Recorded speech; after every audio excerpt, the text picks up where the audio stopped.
Hey everyone, I think we are live. Just waiting to see here.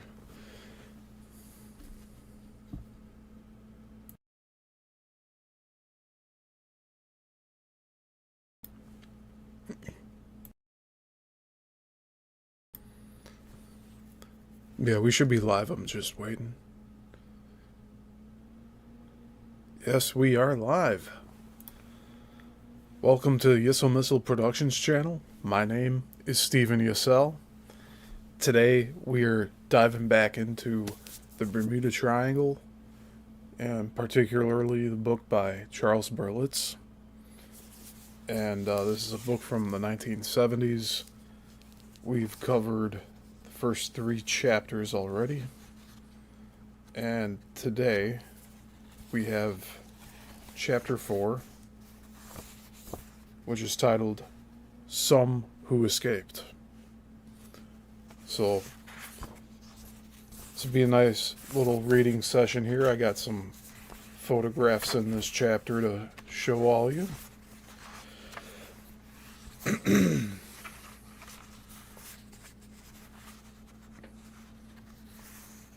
Yeah, I think this is going to be a good addition to what we've been talking about already. So, I guess just to give a quick summary, we covered a lot of documented disappearances of planes as well as boats, and all of the circumstances surrounding each individual situation.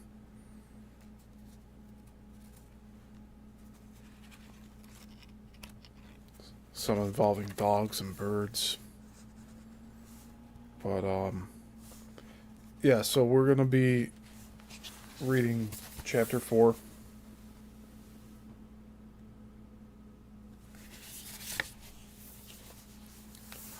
And, yeah, as we get going through this, I'll share my thoughts. But, I'm trying to reserve those for a little later in the deep dive here, once we get through some material.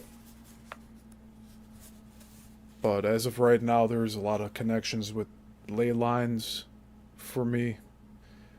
Also, the odd and strange disappearances in the water or around the water, I think is very interesting. So, without further ado, let's get going. Chapter 4, Some Who Escaped.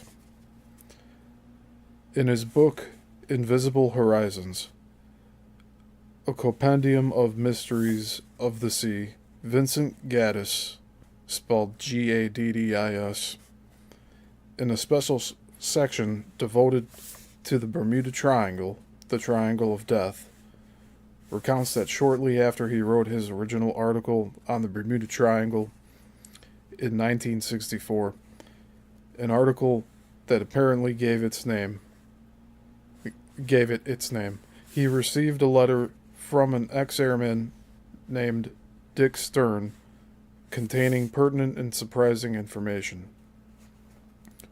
Stern wrote that toward the end of the 1944, he had taken part in a flight destined for Italy. The flight consisted of a group of 7 bombers, and about 300 miles off Bermuda, his plane suddenly experienced such unexpected and violent turbulence that it had to return to the United States. When this occurred, the weather was clear and the stars were visible, but the turbulence caused the plane to turn over and to pitch so violently that the crew was thrown to the ceiling. The turbulence caused the plane to lose altitude to a point where it was almost forced into the sea. When his plane returned to base, he learned that only one other plane had returned from a flight of 7, and there had been no radio contact with the others and no subsequent survivors or wreckage located. This incident, which happened a year before the loss of Flight 19, also in December, was not considered as an unusual loss since it occurred in wartime and was given no publicity. Some years after the war, Stern and his wife were on a daytime flight from Bermuda to Nassau in Bristol, Britannia, when a somewhat similar happening occurred. By a curious coincidence, Mrs. Stern was, at that very moment, talking about the previous incident. Suddenly, the plane dropped without warning. The food which the passengers were eating hit the ceiling, and the plane shook violently. It continued to shake and rise and fall for a quarter of an hour. This phenomenon may be an example of clear air turbulence, CAT, which, if intensive or prolonged enough, would possibly cause some planes to be shaken apart and scattered over the sea. In any case, Dick Stern has the distinction of having encountered the same unexpected and menacing force twice at almost the same place in the triangle, and lived to tell about it. Joe Talley, captain of a fishing boat, the Wild Goose, experienced a different, though not in his case at least, fatal way of disappearing within the triangle. It did not concern a plane, but his own boat, and tow behind another boat on the surface of the sea.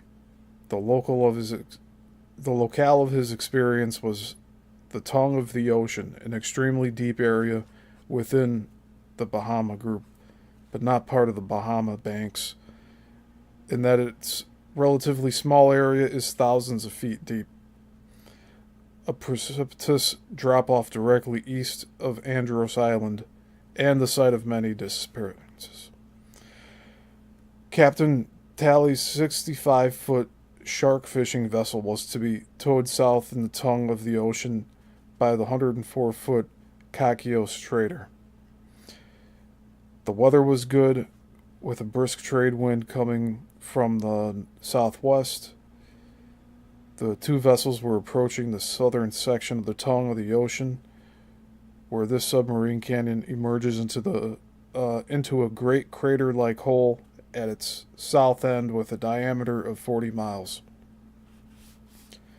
Reefs in the Exuma chain to the east protect the tongue of the ocean at this point from excessively high seas that might develop from southeast trade winds. It was nighttime and Captain Talley was asleep in his bunk below decks.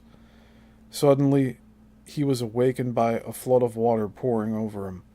He automatically grabbed a life jacket and fought his way to an open porthole. As he forced his way out, he found he was underwater, but he encountered a line and followed it to the surface, a distance calculated as being from 50 to 80 feet. He had apparently been submerged to a distance of 40 to 50 feet when he escaped from his quarters. When he got to the end of the line and the surface, he found that the Kakios trader had continued on its way without him. What had happened was that the sudden force which was drawing the Wild Goose underwater toward the bottom, with Captain Talley on board, was threatening to capsize the Kakios trader because of the connecting tow line. The crew of the towboat cut the tow line, left the immediate area, and then turned about to see if by some miracle Talley had managed to escape from the cabin of his craft as it was drawn down beneath the sea. The crew of the towboat had seen the Wild Goose go straight down as if in a whirlpool. Hey Jason, I see you there. After about half an hour, Talley, now about to sink, was surprised to hear his name shouted over the water by megaphone from the now returned Kakios trader. He was able to shout a reply and was subsequently rescued. As most captains in the area are familiar with the many unexplained losses of craft, often accompanied by compass and radio malfunction, inquiry was made concerning the behavior of the compass during the incident. It was found, however, that the helmsman had set the course and had left the wheel during the incident, so there was no way of telling if there had been a mechanical aberration at that time. Other boats have lost their tows in the area, sometimes losing the crew as well as the boat they were towing, unlike Captain Talley, who lived to tell about his experience. In some cases, what seems to be a fog has covered the second ship, and there has been malfunction of compass and electrical equipment on the first ship. One wonders why there are reports from towboats about these forces and not from single boats. Perhaps this is because single boats simply disappear without witnesses, while towboats are close enough at the end of a line to observe what is happening. I think that's a very key point there. The experience of Captain Don Henry in 1966 gives a graphic account of a tug of war between the towboat and an unidentified force attempting, consciously or unconsciously, to capture the barge.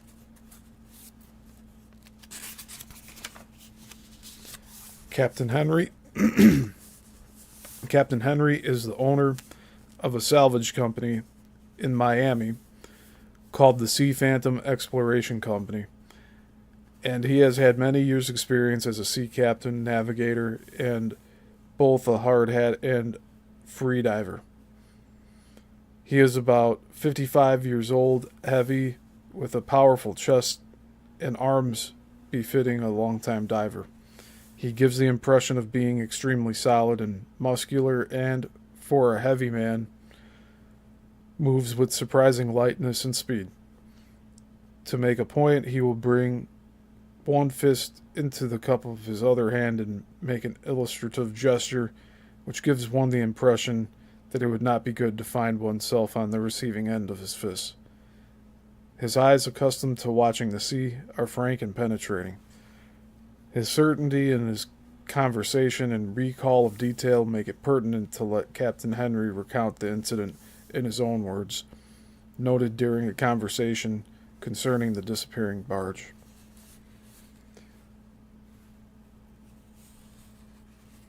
Alright, so what's next is his first-hand account here.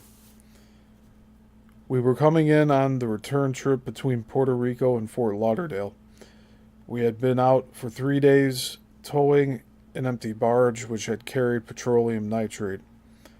I was aboard the Good News, a 160-foot-long tug of 2,000 horsepower.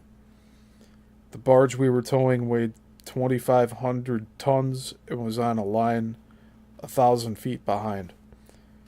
We were on the tongue of the ocean after coming through the Yissilmissil. The depth was about 600 fathoms. It was afternoon, the weather was good, and the sky was clear. I had gone to the cabin and back of the bridge for a few minutes when I heard a lot of hollering going on. I came out of the cabin onto the bridge and yelled, "What the hell is going on?" The first thing I looked at was the compass, which was spinning clockwise. There was no reason that this should ever happen. The only place besides here I ever heard it happen... let me reread that. The only place besides here I ever heard it to happen was in the St. Lawrence River at Kingston, where a big deposit of iron or maybe a meteorite on the bottom makes the compasses go crazy. I did not know what had happened, but something big was sure as hell going on. The water seemed to be coming from all directions. The horizon disappeared. We couldn't see where the horizon was. The water, sky, and horizon all blended together. We couldn't see where we were. Whatever was happening robbed, stole, or borrowed everything from our generators. all electric appliances and outlets ceased to produce power. The generators were still running, but we weren't getting any power. The engineer tried to start an auxiliary generator, but couldn't get a spark. I was worried about the tow. It was tight, but I couldn't see it. It seemed to be covered by a cloud, and around it the waves seemed to be more choppy than in other areas. I rammed the throttles full ahead. I couldn't see where we were going, but I wanted to get the hell out in a hurry. It seemed that something wanted to pull us back, but it couldn't quite make it. Coming out of it was like coming out of a fog bank. When we came out, the tow line was sticking straight out like the Indian rope trick, with nothing visible at the end of it, where it was covered by a fog concentrated around it. I jumped to the main deck and pulled. The damned barge came out of from the fog, but there was no fog anyplace else. In fact, I could see for 11 miles. In the foggy area where the tow should have been, the water was confused, although the waves were not big. Call me Nero, not hero. I wasn't going back to find out what it was that was back there. Have you ever felt two people pulling on your arms in opposite directions? It felt that we were on a place or point that somebody or something wanted, and somebody or something wanted us to be in another place from where we were going. Then it says, question, was there a greenish appearance to the horizon? And his answer, no, it was milky. That's all I could say. I wasn't looking for colors. After we left, the batteries had to be recharged. I had to throw away 50 flashlight batteries. So the batteries lost all power. And then another question, did you think of the Bermuda Triangle? And his answer, yes, it was the only thing I could think of at that time. I thought, my God, I am another statistic. Then another question, did you ever have other experiences like this? And his answer, no. I've heard other people have, and that one tow was lost with the people on it and with the tow cable cut. But this was the only experience I had. Once was plenty. Jim Richardson, a former Navy pilot, is now president of Opelika Flight Center, operating between Opelika Airport in Miami and Bimini and other points in the Bahamas. As president of the most important passenger service in the area and an outstanding promoter of Bimini, he maintains what may be termed a non-committal attitude about the alleged menace of the Bermuda Triangle. He expresses one local reaction to the spread of a legend with the pilot's pithy directness. It's something people don't talk about. They say you're out of your goddamn mind. Nevertheless, in his numerous flights to the Bahamas, he too has encountered electronic and magnetic aberrations. On an early morning flight from Florida to Turks Islands, accompanied by his son, the plane's compass suddenly started to spin from left to right. He asked his son, "What's wrong with the compass?" To which his son replied, as a perfectly natural explanation, "We are over Andros." He observes this has frequently happened every time we go over deep waters in front of Moselle Reef. This reef, incidentally, is a place often noted for the presence of mysterious lights shining at night, and among the fishermen of Bimini has a reputation of being haunted. These lights on the reef have also been observed by the same Jim Richardson and other pilots of planes and ships. A more pronounced electronic incident is recounted by Chuck Wakely, where an electric force or electronic force or presence seemed temporarily to take possession of his plane while he was flying between Nassau and Fort Lauderdale. Chuck Wakely is about 30 years old and has been a professional pilot of planes and helicopters for over 10 years. He has had considerable flying experience, much of it solo over the jungles of Panama and South America, where a good memory for details and a cool reaction for emergencies are often the secrets of survival. He is a trained observer and holds a high security clearance from the United States government. Talking to him one is impressed by his sincerity and his effort to recount his experience exactly as it happened. He is an expressive speaker, and it is interesting to note that he has not heard of the Bermuda Triangle as such until after his experience.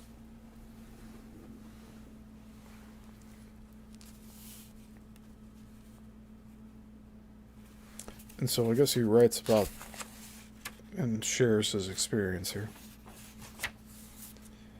In November of 1964, I was a pilot for Sunline Aviation in Miami. During this time, I took a charter flight to Nassau to drop off some people and return. I dropped off the passengers and left Nassau Airport shortly after dark. The weather was very clear and the stars were shining. I was tracking about outbound on the Nassau VOR, Visual Omni Range, to intercept the Bimini VOR en route. At about 9:30 p.m., I passed the northern tip of Andros Island and could see the lights of some of the settlements.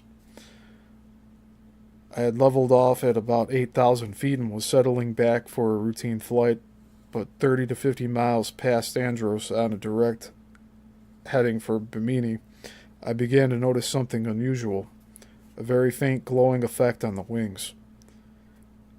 At first I thought it was an illusion created by the cockpit lights shining through the tinted plexiglass windows, because the wings had a translucent appearance, appearing pale blue-green, although they were actually painted bright white.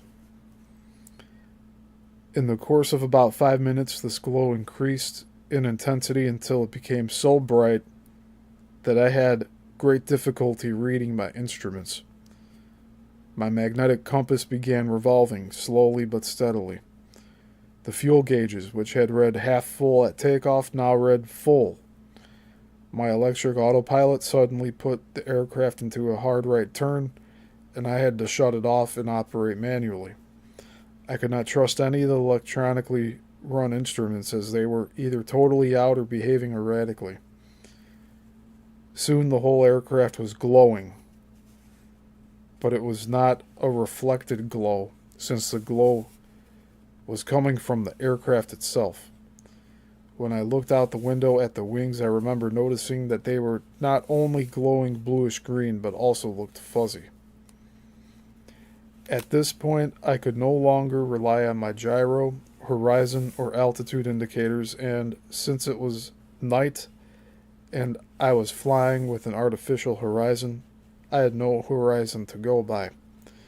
The glow was so intense that I could no longer see the stars. I did the only thing I could. That was to let go of the controls and let the craft fly on whatever heading it would take. The glow built up to a blinding crescendo of light, lasted for about 5 minutes, and then diminished gradually. All instruments began to function normally as soon as the glowing dissipated. I checked all circuit breakers and none had popped. No fuses were blown, and I realized that equipment was functioning normally when the fuel gauges returned to reading that the tanks were half full. The magnetic compass became steady and showed that I was only a few degrees off course. I engaged the autopilot and it was normal. Before landing, I checked all systems, landing gear, flaps, and so on. They were all normal. Incidentally, the aircraft had static lines and should have drained all static elements. And a question: did you think your experience was connected with the Bermuda Triangle? And his answer: I did not know about the Bermuda Triangle until after the incident.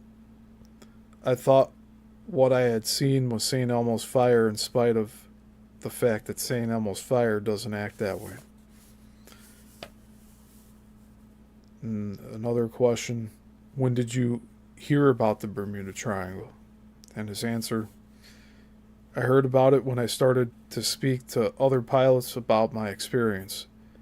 Things like that have happened to other pilots, but they don't like to talk about it. Anyhow, there's no way to avoid what they call the triangle if you go to some place like Puerto Rico, unless you fly up north of Bermuda. You hear a lot more about the triangle now, especially when any completely illogical disappearance of a plane happens.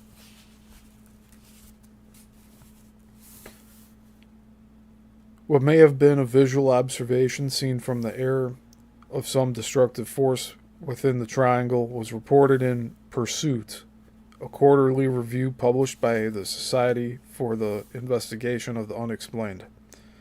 The author of the report, Robert Durand, tells of an incident observed from the control nacelle of a Boeing 707 on a flight from San Juan to New York on April 11, 1963. The location of the sighting was reported as 19 degrees 54 feet north latitude and 66:47 west longitude, a point well within the triangle over the Puerto Rico Trench, one of the ocean's deepest canyons where the sea reaches a depth of 5.5 miles. The unusual sighting, first reported by the co-pilot, anonymous by preference, took place at 1:30 p.m., 29 minutes after takeoff, when the jet was at an altitude of 31,000 feet. The co-pilot suddenly noticed about 5 miles to starboard from the route the jet was following that the ocean was rising into a great round mound, as if from an underwater atomic explosion, and that it looked like a big cauliflower in the water. He immediately called the captain's and the flight engineer's attention to it, and they observed it in detail for about 30 seconds, and then unfastened their seatbelts and climbed over to starboard for a still better view. The roiling titanic mound of water attained, in their judgment, a diameter of half a mile to a mile, with a height of perhaps half its width. Understandably, the captain did not go back for a closer look, but kept to his schedule. As the plane left the area, the enormous boiling mound was seen to be beginning to subside. The co-pilot later checked several agencies, including the Coast Guard and the FBI, as well as a seismic specialist, but received no corroborating information of anything unusual.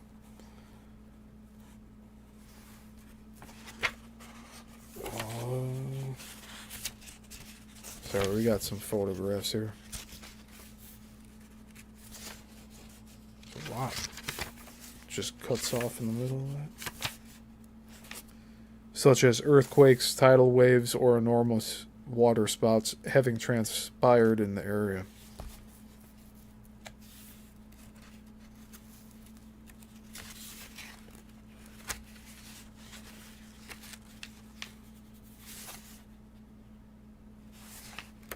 Okay, what I think I'll do is read the final 3 pages here,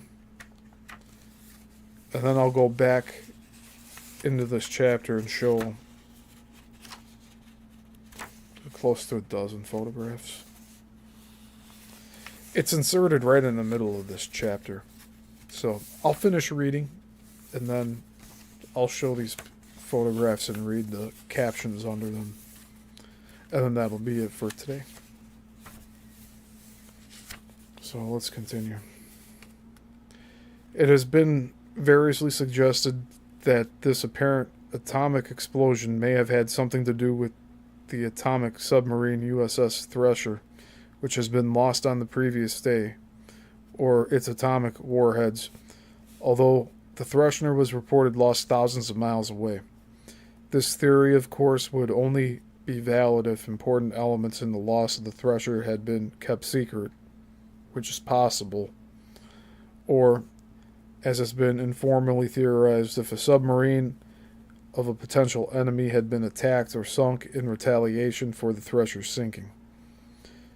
But discounting the military hypothesis, the point of occurrence constitutes still another affirmation of the forces at work within the Bermuda Triangle. Another recent account of what might have been an escape by surface craft was recounted by the participants to Norman Bean, electronic engineer and inventor, whose inventions include closed-circuit underwater television and shark repellent. Norman Bean, a resident of Miami, is a lecturer on UFOs and a close observer of a phenomenon in the Bermuda Triangle.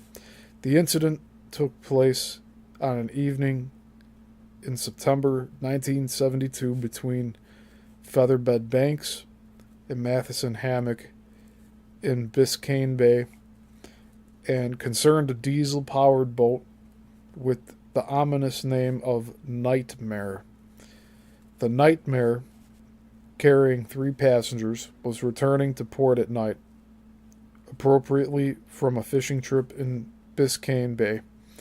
When it reached the Featherbed Banks area, it was noticed that the compass was off about 90 degrees as compared with the lights of its destination, Coconut Grove. The boat lights became weak and then were extinguished, as if there had been a tremendous drain exerted on the batteries.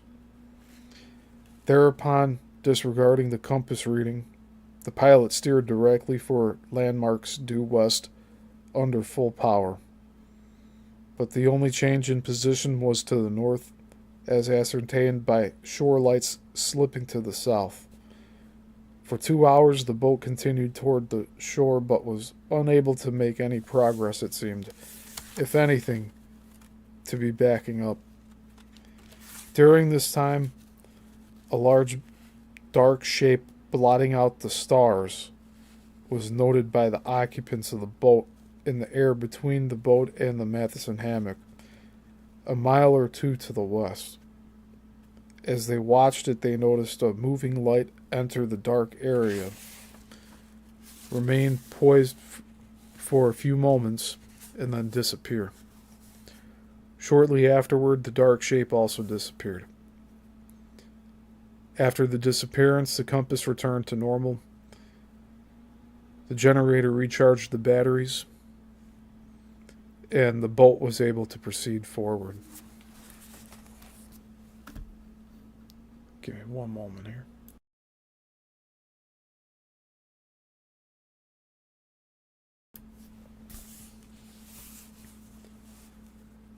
An almost identical experience was reported to Bean by a member of the audience at one of his lectures given some years prior to the case of the Nightmare. The individual, a retired U.S. Navy captain, was unwilling to discuss the incident at the lecture, but later told Bean about it in private, as he, like so many observers of unexplainable phenomenon, was unwilling to jeopardize his reputation for veracity or exact observation. The incident happened a week before Christmas 1957. A 35-foot diesel-powered fishing boat belonging to and piloted by the captain on a course to Freeport in the Bahamas was unable to proceed forward for a period of several hours and was even pushed backward several miles. The generator went out as well as the lights and radio, and the compass went into a spin. Although the diesel engine kept running, the boat was unable to make any headway. As in the case of the Nightmare, the crew noted that although the water was calm and the stars bright, a certain area of the sky dead ahead on their intended course showed a starless black patch of regular outline. At one point, they saw 3 moving lights in a row enter this dark area and disappear. Shortly afterward, the black patch in the sky suddenly lifted, and the boat was able to resume progress forward. The lights in the battery-operated radio went on, and the compass returned to normal. The captain and his 4 passengers had later learned that during the same night, 40 miles away, a freighter that had been navigating the Gulf Stream southward ended up breached on a mud bank to the west near Fort Lauderdale, its steering device having suffered a 90-degree deflection.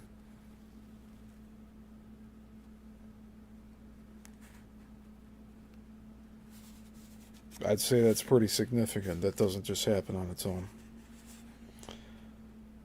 An incident which happened to a twin-engine Beechcraft on a flight from Georgetown to Great Exuma, Bahamas, on November 15th, 1972, is an interesting example of the capriciousness of these forces, and at least one case, if motives and reason can be attributed to them, or they seem to aid rather than destroy the plane. Dr. S.F. Jablonski, a Fort Lauderdale psychologist, made the following report to Dr. Manson Valentine, who recalls it as follows. The plane left Georgetown at twilight with 9 people aboard, including 5 pilots.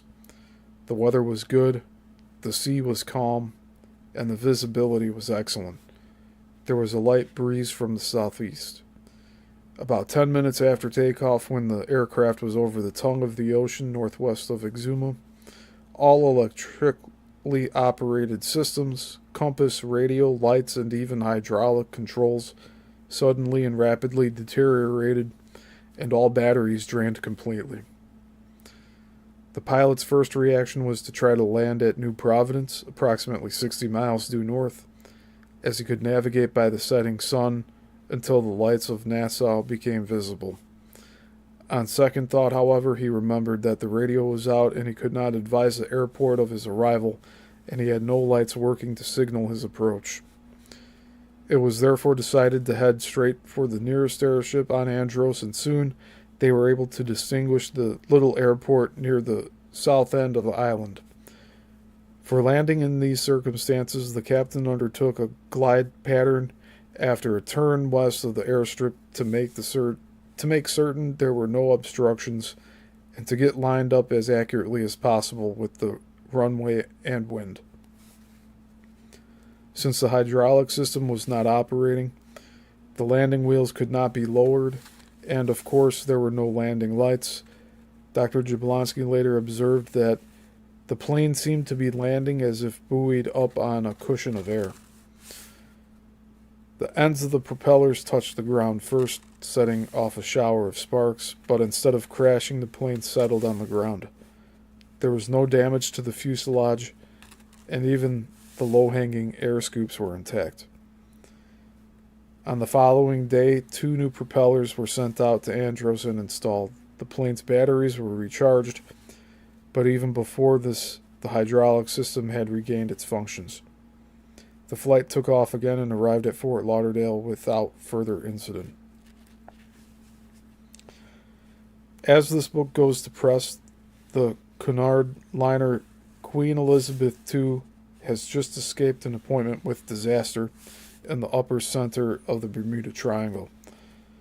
On April 3rd, 1974, due to a breakdown of 3 of her boilers attributed to an oil leak, an interruption of electric power, air conditioning, etc., this most modern of superliners lay becalmed, like her predecessors of past ages, in the Sargasso Sea, while the passengers awaited rescue, consoled by free though warm drinks offered by the line. In one of the first radio interviews from aboard ship, a professional football player passenger, the cruise was designated Sun and Fun Pigskin Cruise, said on the air, "The captain tells me that we are sitting right here in the middle of the Bermuda Triangle." Subsequent reports, however, seemed studiously to avoid any reference to this fateful area. As a footnote to the incident, it is interesting to note that radar disappearance of the Queen Elizabeth II was reportedly observed by a crew member of a Coast Guard cutter following the vessel.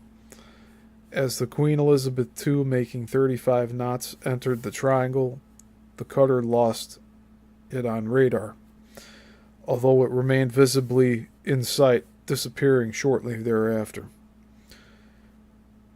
The cutter's communication with the Queen Elizabeth II and radar contact seemed to be affected from the moment the vessel entered the triangle. Whether it has not yet been suggested, or while it has not yet been suggested, that the mysterious forces of the triangle were somehow involved in the Queen Elizabeth II breakdown, it is possible that the radar communication with the cutter could have been affected by known radio and electrical anomalies existent within the Bermuda Triangle.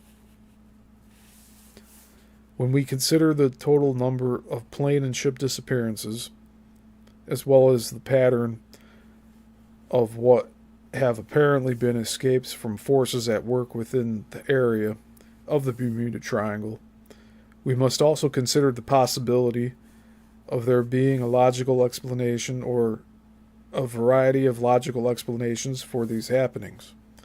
The deeper we go into the problem, however, the more we begin to wonder whether there even exists within our familiar framework of scientific reference what might be called a logical explanation.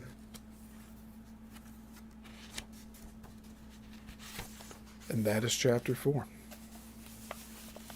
So we have photographs in the book here, and I am going to read the notes underneath each of them and show you. So the first one here says, "Flight of TBM Avengers, similar to the 5 planes of Flight 19, which vanished with a total of 5 officer pilots and 9 crew members on December 5th, 1945. While on a short routine training mission from Fort Lauderdale Naval Air Station after a series of radio messages indicating that their compasses and gyros were going crazy, that everything looked wrong and strange, and that the ocean did not look as it should. No trace of the planes or crews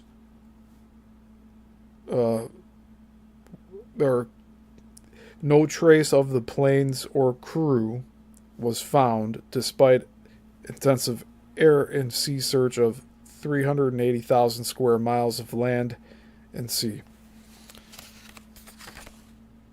So this is the TBM Avengers.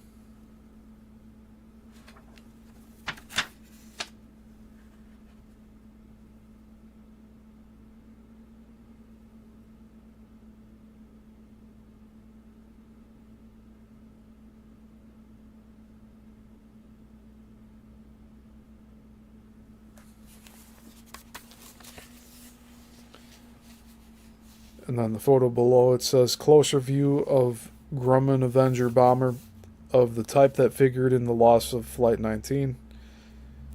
The bombers were equipped with life rafts and were capable of a 1.5-minute flotation in case of crash landing in water. Crews were trained to abandon ship in 60 seconds. These factors, as well as the relative closeness of the incident to the base, makes the complete disappearance of all 5 planes and crews all the more mysterious." And the photos from courtesy of Grumman Aircraft.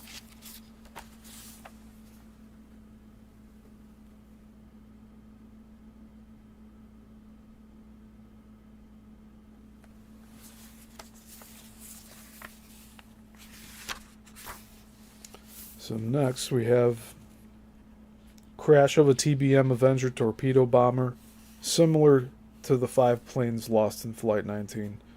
While planes that crash into the sea usually leave an oil slick or some wreckage, the complete disappearance of Flight 19 elicited observations from the Naval Board of Inquiry, such as, "They vanished completely as if they had flown to Mars. And this photo's from the National Archives, just showing what a down plane would look like, which they never found for Flight 19. Next photo says, the USS Cyclops lost on March 4th, 1918. The unexplained disappearance of the Cyclops with 309 persons aboard has been classified as one of the most baffling mysteries in the annals of the Navy. Following the theory that it may have been sunk by a German submarine, a post-war check of German sub-operations revealed no German subs to have been in the area at the time. And this photo is from the official U.S. Navy photo.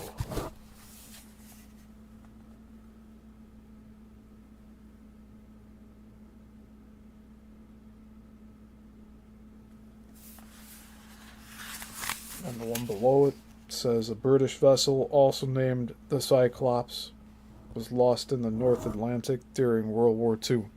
Again, a later examination of German submarine records showed no German subs to have been in the vicinity. The photos from National Archives.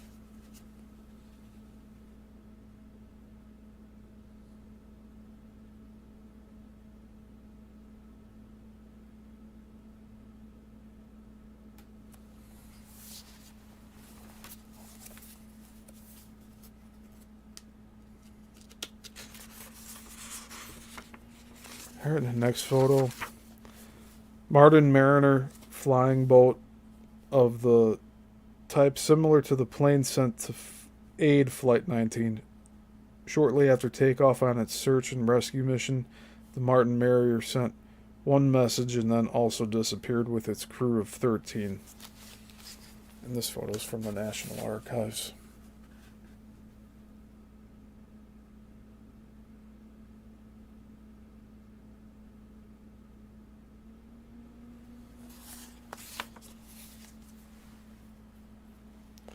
And then next we have the MS Marine Sulphur Queen, a 425-foot freighter with a crew of 39. This large vessel disappeared in good weather on February 2nd, 1963, somewhere near the Dry Tortugas.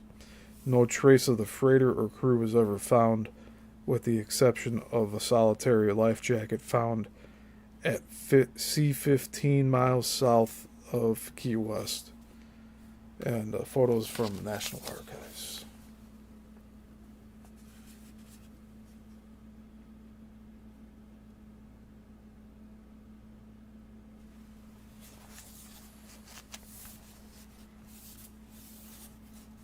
Just a few more photos here.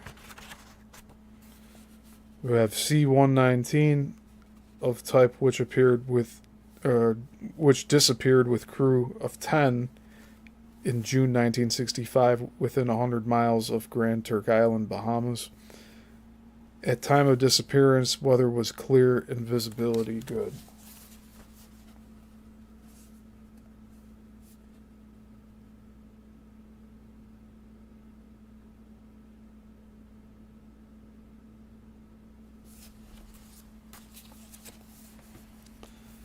Then we have KC-135 stratotanker used for refueling.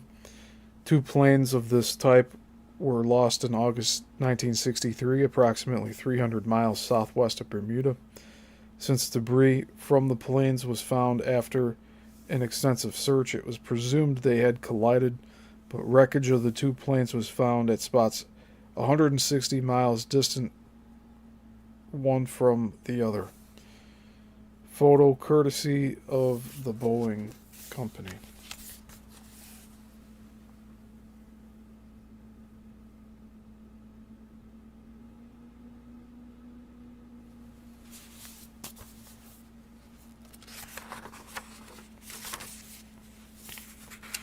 All right, and next we have photograph taken from Earth orbit looking south, showing the southern half of Florida, the Bahama Islands, Andros, Grand Bahama, and Bimini, and part of Cuba. Dark area of sea shows the deep water between Florida and the Bahamas, where many of the unexplained disappearances of planes and ships have taken place. Submerged Bahama banks are shown as lighter ocean areas near islands. The photo is courtesy of National Aeronautics and Space Administration.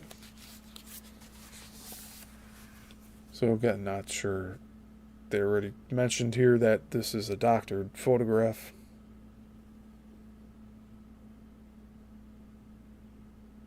So I would call it an artistic topographical map. All right.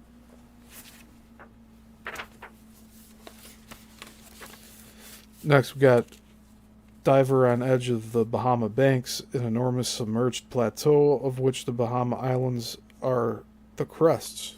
This huge underwater plateau is frequently honeycombed by limestone caves, which sometimes connect with the lakes in the interior of the present islands.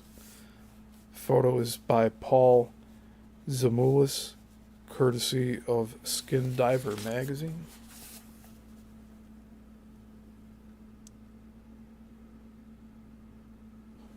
It's kind of cool to hear about the plateau there.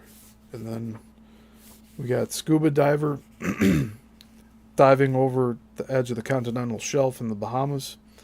While the sea bottom in large areas in the vicinity of the Bahamas is relatively shallow, the edge of the Bahama Banks drops sharply off to tremendous depths. Photos also by Paul Yissilmissil, courtesy of Skin Diver magazine.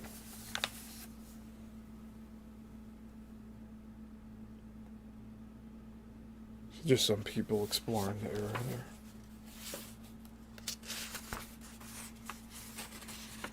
Then our final picture from the chapter. It says interior view of a blue hole, one of the underwater caves in the Bahama Banks. Strong currents sweep through these passageways and some small boats have been found wedged inside them. Stalactites and stalagmites within the blue holes indicate that they once existed above sea level for a considerable period of time. The photo is by, again, Paul Yissilmissil, courtesy of Skin Diver magazine.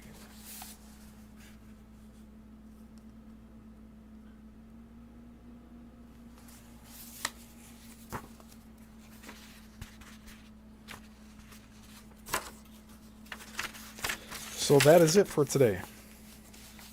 Next week, we will be covering Chapter 5. Is there a logical explanation?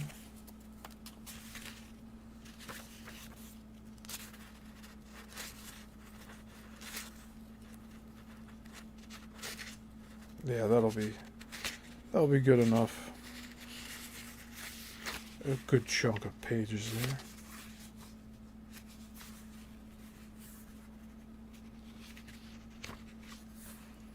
So next week it'll probably be a little longer of an episode here.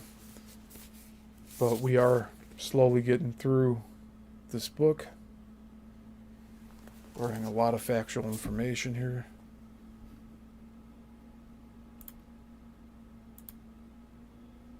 Very good, and we kept it under an hour today. So we'll be back next week, and we will continue our journey through this book. And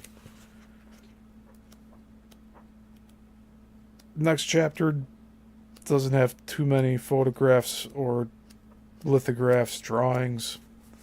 So it's going to be more of a wordy, just me reading next week.